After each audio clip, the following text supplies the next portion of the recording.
Hello guys, അപ്പോൾ നമ്മളിങ്ങനെ പരീക്ഷിച്ചത് അവസാനം കൈലിയിലെത്തി നിൽക്കുകയാണ്. കൈലിയിൽ നിന്നൊരു കുർത്ത ഉണ്ടാക്കാമെന്നുള്ള പരീക്ഷണമാണ് ഇവിടെ നടന്നുകൊണ്ടിരിക്കുന്നത്. അതിനായിട്ട് ഞാൻ എൻ്റെ ഒരു കുർത്ത എടുത്തു.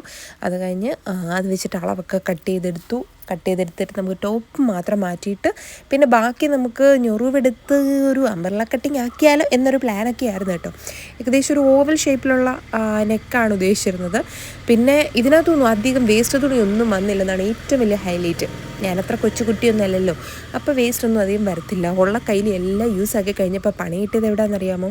കൈക്ക് വന്നപ്പോൾ തുണിയില്ലായിരുന്നു. ഇതെന്തായാലും ഞൊറിവൊക്കെ എടുക്കാൻ ഒത്തിരി ഞൊറിവ് കിട്ടിയില്ലെങ്കിലും കുഞ്ഞു കുഞ്ഞു ഞൊറിവൊക്കെ കിട്ടി. പിന്നെ കൈലിയുടെ തന്നെ മാർക്ക് പോയിൻ്റൊക്കെ അവിടെ ഉണ്ട് കേട്ടോ. അതൊക്കെ പോട്ടെ. എന്തായാലും വേറൊരു കയ്യിലും കൂടെ വലിച്ചു കീറേണ്ടി വന്നു ലാസ്റ്റ്. അത് വെച്ചിട്ട് ഞാൻ കൈ എങ്ങനെയോ സെറ്റ് ചെയ്തു. ബ്ലൂവും റെഡും ഒരു കോമ്പിനേഷൻ ആണല്ലോ. പിന്നെ ഇച്ചിരി കൂടെ ഒരു കോമ്പിനേഷൻ തോന്നിക്കാൻ വേണ്ടിയിട്ട് ലാസ്റ്റ് ഡ്രസ്സിൻ്റെ താഴ്ഭാഗത്തൊരു ചെറിയ പൈപ്പിംഗ് കൂടെ ഞാൻ കൊടുത്തു. അപ്പം കല്ലു പറഞ്ഞു കല്ലുവിന് ഉടുപ്പ് വേണമെന്ന്. ഇപ്പം എന്തായാലും വെട്ടിമുറിച്ചില്ലേ, ആ കയ്യിൽ തന്നെ വെച്ചിട്ട് കല്ലുവിന് ഒരു കുഞ്ഞു ഉടുപ്പ് വീട്ടിലിടാൻ വേണ്ടിയിട്ട് ഉണ്ടാക്കി കൊടുത്തു. പക്ഷെ നല്ല കംഫർട്ടബിളാണ് കേട്ടോ. കയ്യിലേക്കാണ് നമുക്ക് സെറ്റാക്കി എടുക്കാവുന്നതേ ഉള്ളൂ. ഇപ്പോഴാണ് ഞങ്ങൾ ശരിക്കും ഒരു ലുങ്കി ഡാൻസ് കളിക്കാനുള്ള പരുവായത്.